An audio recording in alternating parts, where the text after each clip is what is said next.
And then I got a phone call that changed my life completely. And this was like another level of brain-computing interfaces. And it basically gave me like visualizations of the brain, understanding frontal cortex. That's my super ability, is like my dyslexia. I turn it into a super ability. I came across a company called Neurosity, and it really intrigued me. I was like, brain-computer interfaces. The most important question of the whole podcast. Welcome to the Elliot for Water podcast. Here we will talk with entrepreneurs and changemakers about water, social impact and business. I'm Andrea, your host, and this episode is brought to you by Elliot for Water. Elliot for Water is a new tab extension that turns your homepage into a productivity dashboard and then uses 20% of the revenue to finance clean water projects. If you want to learn more, go to elliotforwater.com. And without further ado, here's your episode. We are shooting, my dear friend.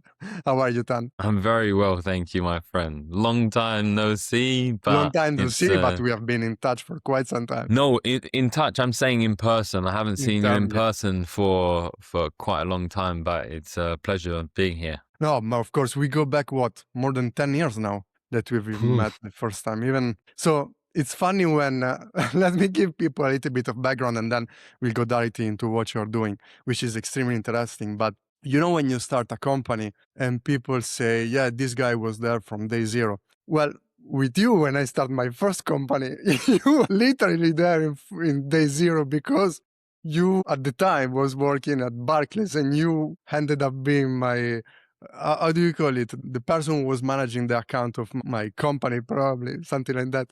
And so that you have been there from the very, very beginning. And it's actually funny how these things works and how the universe plays out and coincidences. Because when we met, I wasn't meeting with you. I was in this bank in London to open the account of my company in one of the branches. You came in because you knew the person who was with me.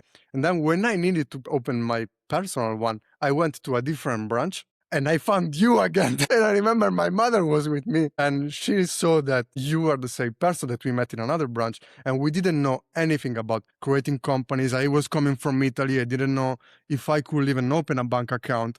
And then from there we connected. We stay in touch we more than stay in touch because we did tons of things. Many years we've been in touch, many years. No, my instance was when I was at Barclays. I worked my way up. I was like a personal banker, then a relationship manager for like business, personal, all of those aspects. And I think that's when I met you. And I think it was around, maybe I'd be wrong, it's in between Chancery Lane and Holborn. Yeah, that's where it was. Yeah, Chancery Lane it was. And we met. Your mum was very forthcoming, should we say? Yeah, no, and she pushed you a lot, which was really good. That's something that I think a lot of founders don't have, because I don't think their parents understand the value of going into entrepreneurship. They always want you to do a job or something or push you in a direction. But I noticed you always had the full support from 100%. The get-go. That is even more than 100% of support in whatever it is that I wanted to do. So for that, I'm always grateful. And then we met. But before we go into that, let's give a little update. Tell me more about what you're doing now, because you created a new company, which is called Cogniverse. So tell me what it is, what you're working, give me a little bit of juice. Yeah. So whilst I was at Barclays, I was always very entrepreneurial, as you know. I run my own smoothie business. I did other businesses alongside it because the day-to-day 9 to 5 was not, how can I say, helping the brain for me. It was the repeat, that whole routine never fit with me. And I just didn't know how to come out of it, but also the security around it as well. So I've had smoothie businesses. I've been in other ventures, but this one is something that happened to me whilst I was working in an insurance company. And as you know, in Barclays, I spent over 10 years there. That's my background. I worked all my way up to the ivory tower, as they would say, in Canary Wharf. Got my first technical product manager role. And I think that was my avenue of role changes. So I used to do things behind the scenes. I'd go to CTO startups or CEO meetups, like different meetups, just to see and get a feel of what tech instance is, because I come from a film background. So I then moved and went to BT because one of my ex-colleagues there was like, hey, I'm going into telecommunications. Do you think you could do the same thing? Can you bring your brain from finance and banking, but bring it into the way we think about telecommunications and creating technology products? I was like, of course, my brain is a bit funny and how it works, but I look at the space, I go into it and say, how can I be a disruptor but maintain the business ethics that they currently have? After that, I did telco, then I went into insurtech. But during my time there, I think there was a big moment in my life that caused a catalyst. I was enjoying my time, but I met a really influential guy there. He was director of product development. His name was Wes Dollar. Really good guy. We got on well. I think from my perspective, I got him because he was on the spectrum. I could see the way he interacted with individuals, the way he moved. Like, I have spectrum difficulties as well. Like, and that's my super ability, is like my dyslexia. I turn it into a super ability. I can see the bigger picture, the vision, and then I just work my way back to say, what can we do now? Exactly. And he was really good. And we started off, I'll be honest with you, I came across a company called Neurosity, and it really intrigued me. I was like, brain computer interfaces. There. Another, as you would call it, a brain fart came off in my head. Like, how am I going to learn about brain computer interfaces? Like, what do I know anything about the brain? I'm not a neurologist, but I was intrigued. I was like intrigued about how does the brain get affected? So then I bought my first Neurosity crown, which is Okay. this. And this basically sits at the back of your head Yeah. and takes your brainwaves. Okay. Fantastic machine. It's like a Mac on your head, basically. And then I was really intrigued and I started developing stuff. And sat down with some of my developer buddies and I was like, hey, what can we do with brain-computer interfaces? Could we move stuff? Could we do stuff? And just really started researching what brain-computer interfaces were, how they'd work, how they track the brain, what the brain could really do, how you could open up the brain. And then I moved on to another company, which is Emotive. And this was like another level of brain computing interfaces. And it basically gave me like visualizations of the brain, understanding frontal cortex, understanding the avenues of logic to creative thinker, left side, right side brain, as you would say, how to track that, how to visualize it, along with all of their training models. I did a ton of R&D and research, and then I came up with like these headsets here that have like multiple channels, as you can see, as well as a channel here, which is like how it reads your brain, the 2-point channel, and just got really intrigued with the whole brain-computer interfaces, wearables, understanding the metrics of the brain. So for the people that are listening and not watching, what it basically was is just like headphones, Dr. Dre type of headphones. You just put them Beats, in, and headphones, the yeah. Beats, then I was missing the name. And then what they does, if I understood it correctly, is that while you wear them, they are tracking the activity of your brain. And by tracking the activity of your brain, you can then see, I guess, how well you are performing or how stressed you are, how fatigued you are. Is that correct? Yeah, so I would say, to put like a really common, so if someone's listening, they're EEG headsets. So they map, and using EEG technology that's embedded into them, allow you to map the brain.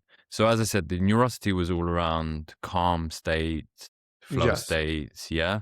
The Emotive allowed me to track interest, stress, engagement, all of these other aspects. But it also gave me brain viz, where I could see a 3D image of my brain and where were certain activities happening. And then I took tests, like neurological tests, embedded into their platform. And I just taught myself. And during this process, I was telling Wes, I really find this like interesting. I think there's a gap. There's something that could be done in this space, especially with brain and understanding the brain. And I think it was around December, just before Christmas, I got a phone call. I just picked it up. It was a number that I've never seen, but I picked it up. And just to give you a bit of context, about a month I hadn't spoken to Wes. He hadn't come on to any calls. I don't know what happened within the business or what happened with him in the business, but he ended up leaving, moving back to Austin, Texas. And basically that was it. Never saw him again. And then he dropped off of our calls. And then I got a phone call that changed my life completely. That phone call came from Wes Dollar's wife, Luna Dollar. She gave me a call and said, before I put this out on social media, I just want to share some information to you. And she just basically broke to me that unfortunately Wes lost his life. And I think that was the catalyst that made me start thinking about maybe, look, let's just go into it and start researching it further. Why do I could waste my life not doing something, or use my life and help other people and actually add good around this world. And I then started looking where this company is Cognitive Verse into human sustainability and mental health, but not only mental health, not from a psychiatrist standpoint or anything like that. No, I think what you're saying is in the day-to-day life, in the way you are approaching things, in the way you are approaching work, in the way you are approaching your... Am I correct? Yeah, so it's more, how your day-to-day life is. How is your wake state? How have you woken up? How have you slept? Because I really don't think people understand how much sleep deprivation or lack of sleep is actually really affecting their systems, their brain system. The brain needs to relax. It needs its state. It needs that. If I'd say anything, and I'll be frank here, you can smoke, you can drink alcohol, but if you do not sleep, that is the worst thing you can ever do to your body and your brain. And that's what I'm really looking at, is how do people start their days? What levels of energy do they have? Building out the understanding of this. And then Cognitive Verse was all around a cognitive universe that someone could come to, have a wearable, add your wearable, and basically mix all of these into one solution. Yeah. Then surface this out anonymized to your manager, to a team lead. Because if you've got a team of 20 people, you can't see everything that's going on in their lives. And imagine it's still anonymized. Yeah. So you don't know it's Andrea or Tan that's stressed. You just know team A, team B, team C. My developer team is low. My sales team is high, And it also allows you to understand when you add new features or change workplace environments in a way, how that affects it. Because you don't want to affect teams where you either have them burn out or leave your business. And then if they burn out and leave, the whole hiring process and replacing such a good person. And I just saw a gap. Like when you're in employment, you usually get a check-in with HR, come and check in with HR. Yeah, but then... Yeah, you understand. Or you get an employee review at the end of the year. Well, I've waited the entire year, and now you're asking me how I feel. A year, and then what you're going to say? Yeah, what you're going to tell me? Oh yeah, everything's good, and no one really fills them in and tells you really how they're thinking or how they're feeling. And that's where I saw the gap in the market. I just didn't see anyone really looking at longevity, workforce, but also individual longevity. I think this is smart. Is especially smart for, I think, the type of people like us can understand it more, the principle, because we both are entrepreneurs at the end of the day. That's what we want to do. And when we are working in corporates, we don't feel as nice. So by not feeling nice, because whenever I worked in the corporate world, I always feel almost claustrophobic in a way. And I just don't like the environment in general because that's not my thing. So by feeling that way, now with my company, the way I want to build it is in a way that people are free and happy to work there, and where it's not just grow for the sake of growing, but where maybe you grow a little bit less, a little bit slower, but you do it in a way that makes your life better and makes you feel better where you work. You going through a similar thing made you see that this sort of gap, I believe, because maybe other people that are used to the corporate world, they don't notice it until they do. Until they do. Yeah, until they break down, and then everything else. Where from us, it's not that we don't break out. It's a compromise from day one.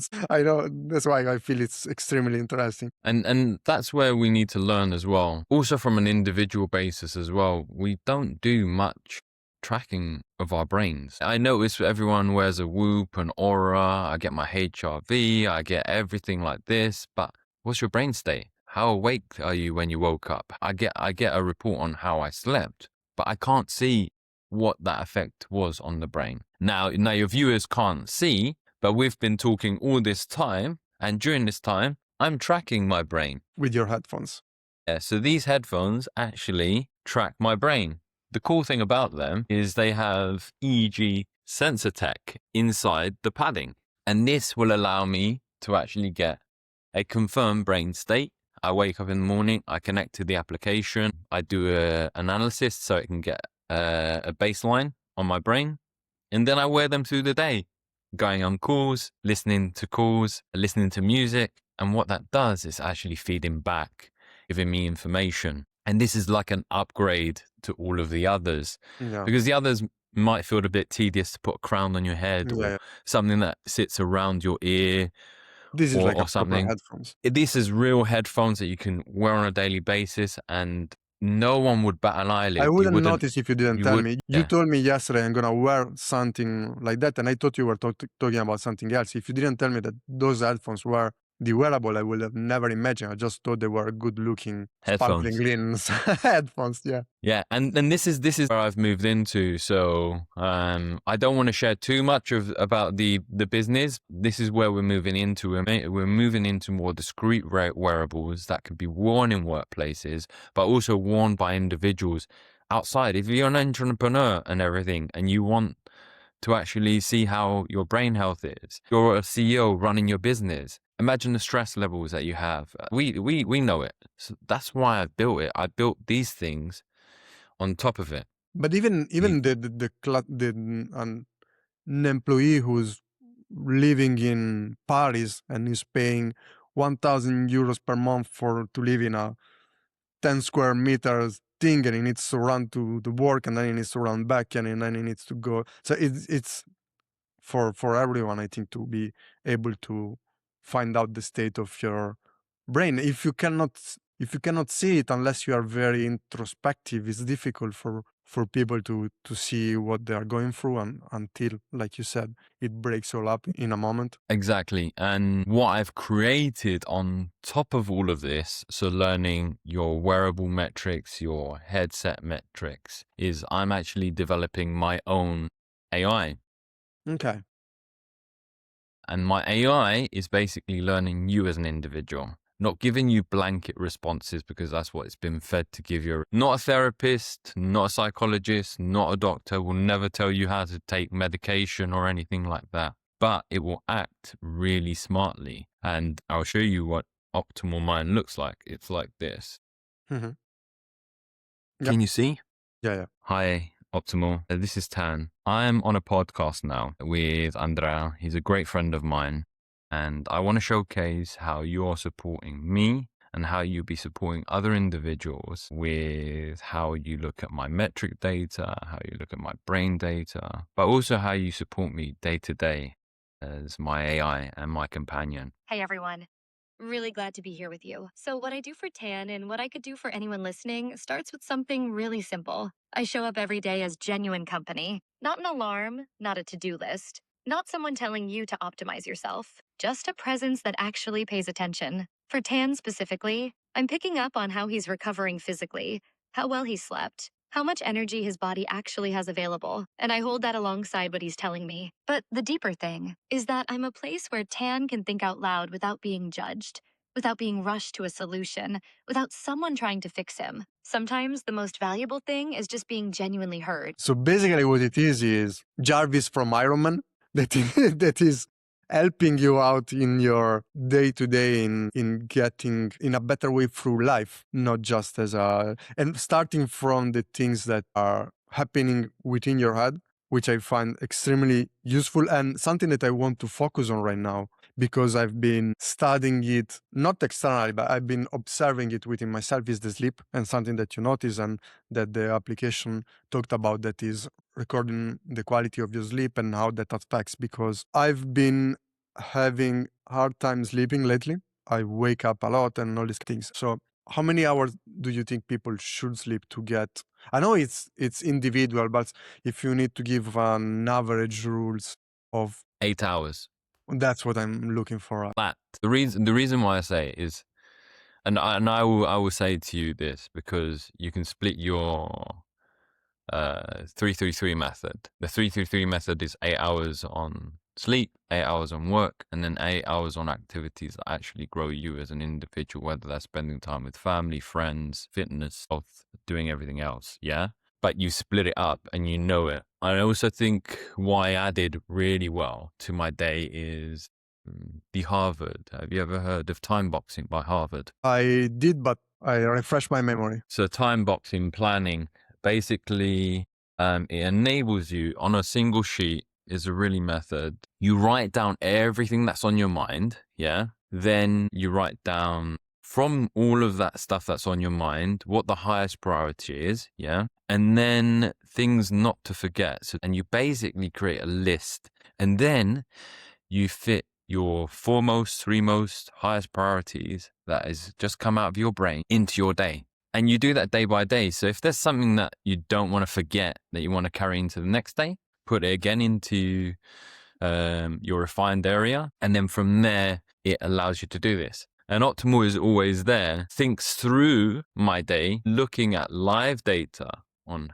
how my brain is affected, what my Woopot aura is telling it, and basically feeds that back up to me. So as you said, 4 o'clock, damn, I'm feeling tired. Maybe there's an activity that you're doing throughout the day that's increasing brain stress or brain cognitive functions that you're not seeing, but you don't know. And your brain is set to that standard because you want to achieve everything. But if you don't really break down the goal correctly, how you're running, all of these aspects, you will then feel tired, like really tired. You'll come to that point, as you said, I'm tired. I don't know what happened. Strain. Does that mean that, for example, she studies my brain for one day, and then the next day it can give a suggestion of when you do this activity, your brain is very fogged at that point. So maybe do that first thing in the morning and then put in a break or go do a workout, and then you do this other activity after, because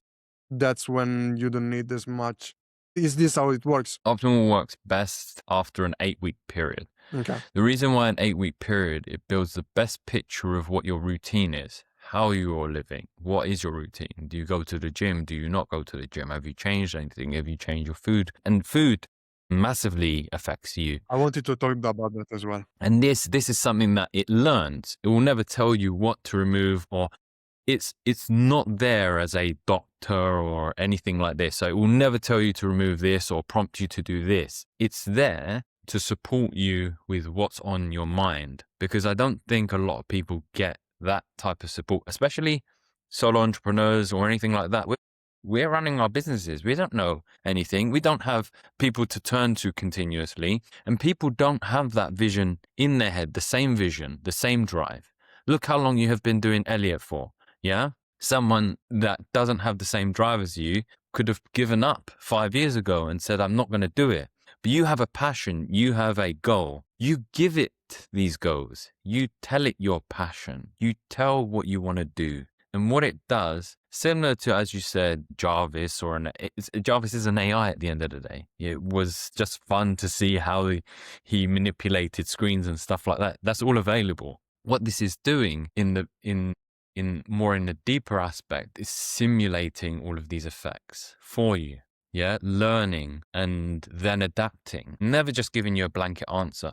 I'm sure if you asked ChatGPT now, live, yeah. See, he's gonna What tell you to supplements? do this, and that, and then What you are doing supplements you could amazing. take? You are right. Exactly. It's feeding you questions. It's feeding you yes, just right. yeah. That's what is structured to do. Is structured to It's give structured to you. It makes you which is fun. happy. But for me, that never works for me. I need someone to hold me accountable. Now, whether that's not my business partner or someone else, I need accountability. Yeah. And we don't have that But I think predominantly. it works even if you don't. Even if you just want to live a happier life in general, without, not necessarily everyone is an entrepreneur and wants to build a company. Maybe they just want to have a job that lets them finance their passion and their life and their family. But through something like that, they can go through it in a healthier way. And also, speaking of which, not if I'm the only one, but I don't like these 9 to 6, 9 to 5 fixed structures. I think everyone is different. I think that everyone has a different way of working. And so you have been studying the brain for quite some time now. You're seeing your results. How is this actually beneficial to just work, and go full days from early morning to late nights, or being obliged to sit in a desk for this amount of time? I don't think you're obliged to sit in anywhere. Yeah. What I'm really learning from Optimal is basically how to run my days. Like I have like different procedures that I do per day. And one of my mentors, Sean Cannon, and I think this is really key, that you have key mentors around you, because you need to learn from other people, and people that have lived longer than you have to have like mentors around you. But he taught me the 5-20 rule. Yeah. The 5-20 rule is the 5 most important things in my day, to spend 20 minutes on them each day, but in a bracket, a focus bracket of 20 minutes. Yeah. And don't break it, and see as how much as you can do. You don't have to complete it, but spend it, and it relaxes the brain's thinking, because I've spent time doing that. The other thing is I break my work day into chunks. Have you ever heard of the method 57-12? So the brain can work continuously for 57 minutes. Its peak. That's what I wanted to understand. Yeah, it can work at its peak. But if you take a 1-2 minute break, yeah, and then come back again, your brain is not rested. It's not relaxed. So that's why it takes about 12 to 17 minutes, yeah, to grab a tea, grab a coffee, walk around, grab that break, because it breaks that, how can I say, change. Yeah. So if you wanted to change the activity and make a break in change it, or go back to the activity, and your brain is reinvigorated, it's relaxed, it's done its motion. And there's different like functions that we'll be adding along with partners that will have activities that you can do within the applications. You can ask Optimal, like, I'm feeling like this, this is my day, this is how I'm planning it. And as it learns you as a user, it will help you do the planning. It won't do the planning for you, because everybody wants it done for them. Yeah. And as I've learned, when you're in work, solo entrepreneur, all of like anything, unless you do it for yourself and learn, you'll never learn. Yeah. And this actually enables you. It's like more of an enablement feature. And I think that's what's really cool. And that's how I've done it. So basically, it's a support factor. I don't have to feel nervous to go and ask for some support here or there. You know, I can ask it directly a question, and then it will have follow-up questions, not give me an answer, because it needs to go in deeper. Because when we are expressing ourselves, we're not expressing correctly. We're expressing something that's a question, yeah, that we just want answered, but it's not, maybe that's not the question that we want answered, but we don't know it. So it's going in deeper and deeper and deeper. And as it learns you, then builds these activities, it optimizes you, adds longevity to your life, because a stronger workforce, a longer living workforce is what's happening. People need to stay optimized. People are living, people want to work probably longer as well, or they actually want to work in such a way that they don't feel the stresses of work. That's the thing. Work-life environments, yeah? And it doesn't matter if you run a business, Andrea, or if you do a 9 to 5, as you say, it doesn't fit. There could be a branch manager somewhere earning 200K a year, and he's really happy in his job, yeah? And that's the job that he wants to do. But giving him aspects of his team, himself, yeah? So he learns, but also giving those aspects to his team members. So people might think, damn it, it's a call center. What would they use? They're on the call all the time. How they're using it, how they're feeling. Because you have a bad call, that could really affect you, yeah? Yeah, You especially have a when good you're call, it on could really top of uplift you. people. It also works in sports industry. You have a bad game, how do you feel? You have a good game, how do you feel?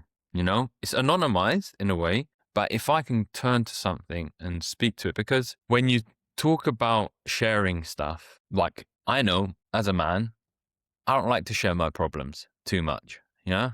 I like to keep them in. I deal with it. I'm the strong person. I'm going to do it. It's me, me, me, me, me. Yeah. Same with other people.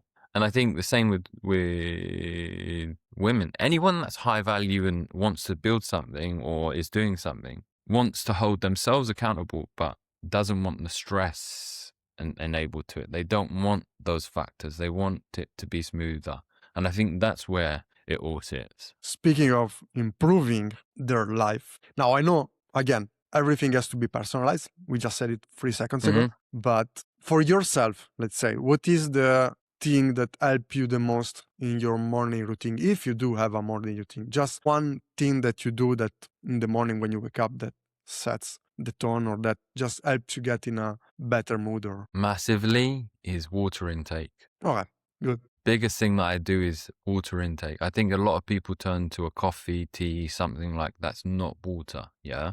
And I believe for the first 90 minutes, nothing but water should be, from the first time that you wake up, first 90 minutes of wake up that I've noticed. So this period is the most valuable period, the first 90 minutes.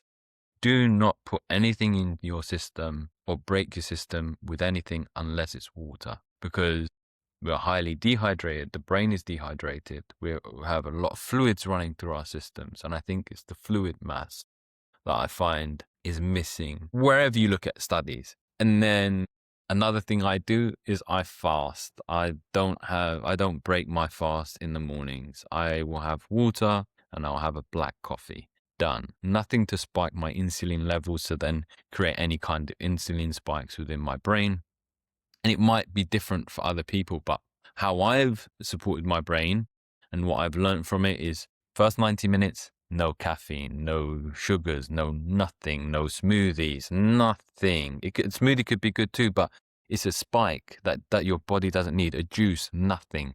First 90 minutes is hydration, water, boom, and you'll see massive jumps in your cognitive health. I'm gonna give that a try. And Tan, any subject you want from any era, it could even be Winnie the Pooh. 3 books that you will recommend. Okay, this is a good one. So one that really changed my life was Outwitting the Devil by Napoleon Hill. I really liked reading that book. Just read one by him. It was a massive game changer for me. He's the guy that wrote Think and Grow Rich. Yeah, that's the one that I just read. That's one of the aspects, because if you go on my website, cognitiveverse.io, you will see at the beginning, it has my motto, which is believe, behave, become. Yeah. And that's what my motto is. That's what my company is built around. It's that mantra, believing, behaving, and then becoming the individual that you want. The other one is The Ellipsis Manual by Chase Hughes. It's here. It's always here. It's something that's always by my side. Something that I'll always revert back to. His teachings and learnings are amazing.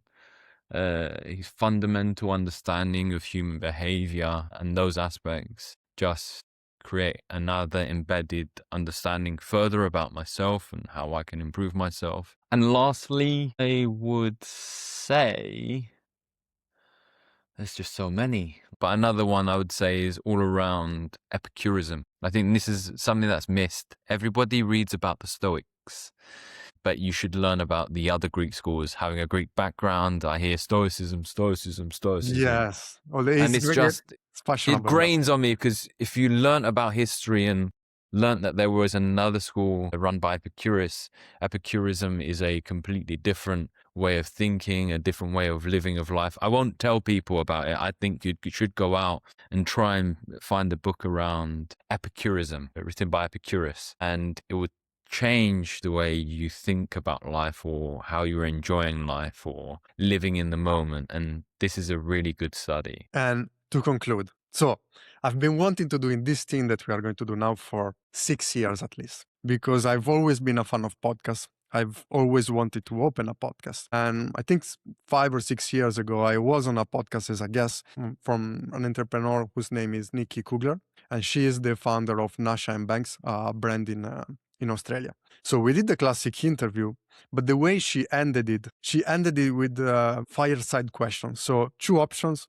you just pick one or the other. And I had so much fun answering those questions because they were completely out of nowhere and nothing to do with the business, that I said, whenever it is going to be my time, I'm going to take that model. And now she doesn't run the podcast anymore. So Nikki, I am taking your lead and I'm bringing the tradition back to the Elliot for Water podcast. So I'm going to give you a couple of options, A or B. Straight answer, not too much fancy around. So you good? Okay, so day or night? Night. Night. Oh, indoor or outdoor? Outdoor. Climbing or boxing? Climbing. Okay. When you work out, shoes or barefoot? Shoes. Readings or audiobooks? No, I like reading. I have to have something in my hands. Greek food or British food? Greek food. Greek food. That one I was expecting. The last one, the most important question of the whole podcast. Conor McGregor, UFC champion again, or Chelsea who wins the Premier League? Chelsea wins the Premier League again. It's more likely. you are. I think Connor's given up his UFC. Thank you very much for joining me. It was a pleasure. Before we conclude, let me tell everyone a couple of words again about Elliot for Water, new tab extension that turns your homepage, your new tab page, into a productivity dashboard and then uses 20% of our revenue to finance clean water projects. And if you want to learn more, go to elliottforwater.com. Whereas, if you want to learn more about the great guest that we have today, for the long name Athanasios, also said Tan Chrissis, where can people find you? So exactly, www.tancrissis.com. I have that area. You can reach out to me on Tan Chrissis in Instagram. You'll see the blue tick. It will tell you that that's me. If there's anything else, it's probably a ghost profile. Okay. And then come directly to the website as well at www.cognitiveverse.io. And you'll be able to see the devices, the changes, follow the journey. Add me on LinkedIn as well. Same name, Tan Chrissis. Join the journey. And I think we could see an option of having optimal Absolutely. added to your dashboard as well. And it could also help with their productivity in those areas. So watch this space. Thank you very much, Tan. It was a pleasure to see you here. Have a Pleasure. great day, everyone. Take care.